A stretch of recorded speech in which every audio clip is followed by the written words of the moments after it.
हिमालय साहित्य संस्कृति एवं पर्यावरण मंच द्वारा बाबा भलकू की स्मृति में कालका शिमला साहित्य रेल यात्रा का आयोजन किया गया। आज और कल 2 दिन तक चलने वाली इस यात्रा में देश के विभिन्न राज्यों से 32 साहित्यकार लेखक शामिल हैं। यात्रा के दौरान बाबा भलकू को याद किया गया।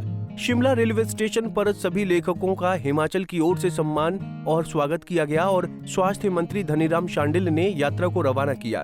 12 अप्रैल यानी आज लेखक शिमला से बडोग जाएंगे और शाम को शिमला लौटेंगे। दूसरे दिन बस से ये यात्रा कुफरी चायल से होती हुई भलकू के पुश्तैनी गांव झाझा तक जाएगी। इस मौके पर स्वास्थ्य मंत्री धनीराम शांडिल भी साहित्य यात्रा में शामिल हुए। उन्होंने कहा कि बाबा भलकू उनके क्षेत्र से संबंध रखते थे, जिन्होंने शिमला तक ट्रेन पहुंचाने में अहम योगदान दिया। जब बडोग सुरंग बनाने में अंग्रेज इंजीनियर असफल हुए तो छड़ी के सहारे बाबा ने सुरंग निकालने की राह दिखाई। हिमालय का जो साहित्य मंच है, जो श्री एस.आर. हरनोट की टीम बड़े मैं समझता हूँ उद्यम से और बड़े परिश्रम से चलाती आ रही है। इस प्रकार का प्रोग्राम जिसमें पुरानी उन विभूतियों को हम याद करते हैं, जिनमें से भलकू बाबा का नाम बड़े सॉर्ट ऑफ दिव्य रूप में याद करते हैं। ये देवभूमि है और जब शिमला कालका रेलवे लाइन बननी आरंभ हुई तो बहुत सी डिफिकल्टीज आ रही थी ब्रिटिश इंजीनियर्स को। यहाँ तक कि आपने देखा जो ब्रिटिश इंजीनियर थे कर्नल बडोग, जिनके नाम पे बडोग बाद में नाम बना, उन्होंने तो अपना बलिदान ही दे दिया। They found it very difficult कि कैसे सर्वे को पूरा किया जाए, किस प्रकार से एक ऐसी लाइन बनाई जाए जो सचमुच में सार्थक हो और ऑपरेशनल हो। जब उन्होंने इतनी कठिनाइयों का सामना किया तो भलकू बाबा, जो हिंदुस्तान तिब्बत बॉर्डर रोड पे जिन्होंने एज ए मजदूर काम किया, मजदूर ही थे, परंतु उनको कुछ एक ऐसी दिव्य शक्ति थी। उनके पास एक स्टिक होती है, इसको कुबड़ी बोलते हैं, हाँ पहाड़ी भाषा में। हमारे बुजुर्ग लोग, खासकर दादाजी, सारी कहानी हमें समझाया करते थे कि उन्हें दिव्य शक्ति थी कि किस प्रकार से कौन सी अलाइनमेंट से रेलवे लाइन बिछाई जा सकती है। और जब उन्हें ब्रिटिश इंजीनियर्स का ज्ञान हुआ तो उन्होंने सहारा लिया और कहते हैं कि उसके बाद जहाँ जहाँ भी वो कुबड़ी जो स्टिक होती है उनको रखते थे, वो ही एक प्रकार से सर्वे बना और उसी के आधार पर ये इतनी बड़ी रेलवे लाइन, जिसमें आप हो 103 टनल तो आप जानते हैं, और इसमें ब्रिजेस भी हैं, छोटे छोटे बड़े धमन आगे कोई लगभग इसमें बताते हैं कि 870 के करीब पुल हैं और 12 लोकप्रिय स्टेशन हैं, 103 सुरंगें हैं। मैं समझता हूँ कि इस प्रकार का आयोजन जो ये साहित्य मंच कर रहे हैं श्री एस.आर. हरनोट जी के नीचे, उनकी टीम के नीचे, बड़ा स्वागत योग्य है। और पुरानी विभूतियों को याद करना, उनके योगदान को याद करना, मैं समझता हूँ अपने में बहुत बड़ी बात है। मैंने देखा है कि इसमें लगभग 33 आर्टिस्ट आए हैं जो लिखने वाले भी हैं और उनको सम्मानित किया गया, जिन्होंने पुस्तकें लिखी हैं, अच्छे अच्छे लेख लिखे हैं। मैंने ये प्रार्थना इनसे जरूर की कि इसमें नशा निवारण की तरफ भी ध्यान दिया जाए और जो लेखन हमारी शक्ति है उसमें एक अभियान के रूप में हम जितने भी समाज के लोग कुछ काम कर रहे हैं, पर्यावरण की रक्षा कर रहे हैं, या जो आजकल का वातावरण है, आजकल की, उनमें सबसे बड़ी समस्या मैं समझता हूँ नशे की है, जो हमारी कल की आने वाली पीढ़ी उनको प्रभावित करती है। खुशी की बात यह है कि ये झाझा गांव में जाएंगे, जो मेरे ही विधानसभा क्षेत्र में एक इलाका है चायल के नज़दीक, और उसकी 6ठी जनरेशन को, 6th जनरेशन को सम्मानित भी करेंगे।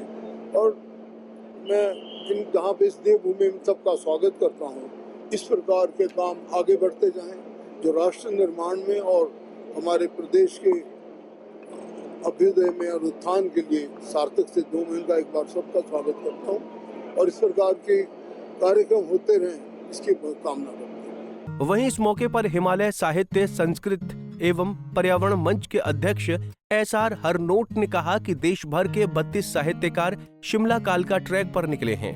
इस दौरान नशे को लेकर कविताओं का मंचन होगा और प्रकृति से जुड़ने का संदेश दिया जाएगा। जैसा आप जानते हैं, हिमालय साहित्य संस्कृति एवं पर्यावरण मंच ये ऐसी संस्था है जो साहित्य के लिए, पर्यावरण के लिए और अन्य गतिविधियों में संलग्न रहता है। इसमें हमारा मुख्य उद्देश्य तो जैसे आपने देखा बाबा भलकू स्मृति यात्रा है, तो हम बाबा भलकू को भी याद करते हैं और इस बहाने सारे लेखक मिलके पर्यावरण पे बात करते हैं, नशा मुक्ति पे बात करते हैं और चलती ट्रेन में गोष्ठियाँ होती हैं। और इस बार तो हम झाझा भी जा रहे हैं कल, और वहाँ जो छठी पीढ़ी के लोग हैं बाबा भलकू के परिजन, उनको भी सम्मानित कर रहे हैं। पर्यावरण मंच का एक महत्वपूर्ण जो पक्ष है वो पर्यावरण और नशा मुक्ति का भी है, क्योंकि हम लोग ऐतिहासिक गेटी थिएटर में और हिमाचल प्रदेश के अलग अलग कॉलेजों और स्कूलों में जाकर बच्चों के साथ गोष्ठियाँ करते हैं, जिनको प्रेरित करते हैं कि किताबें पढ़ें, साहित्य की तरफ ध्यान दें और अपनी लोक संस्कृति की तरफ ध्यान दें, क्योंकि जब आप पुस्तक संस्कृति को अपनाएंगे और साहित्य की तरफ जाएंगे और बच्चों के बीच आप इस तरह के कल्चरल कार्यक्रम करेंगे तो उनका ध्यान निस्संदेह साहित्य, कला और संस्कृति की तरफ जाएगा और वो जागरूक होंगे।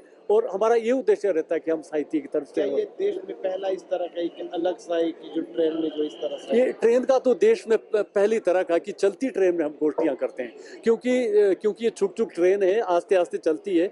तो हम शिमला से बड़ोग जाते हैं और बड़ोग से हम वापस आ जाते हैं। तो 2017 से हम कर रहे हैं और बहुत ही लोकप्रिय कंसेप्ट हैं, क्योंकि आपने देखा होगा कि कहीं भी ट्रेन में, चलती ट्रेन में कोई गोष्ठियाँ नहीं होती, लेकिन हम एक परिवार की तरह 2 दिन रहते हैं और ट्रेन में एक बोगी में कोशिश करते हैं कि हम इकट्ठे हो जाएं और उसमें हम फिर संगीत के सत्र करते हैं। लोक गायक हैं हमारे साथ, कवि हमारे साथ हैं और बहुत पत्रकार हमारे साथ हैं।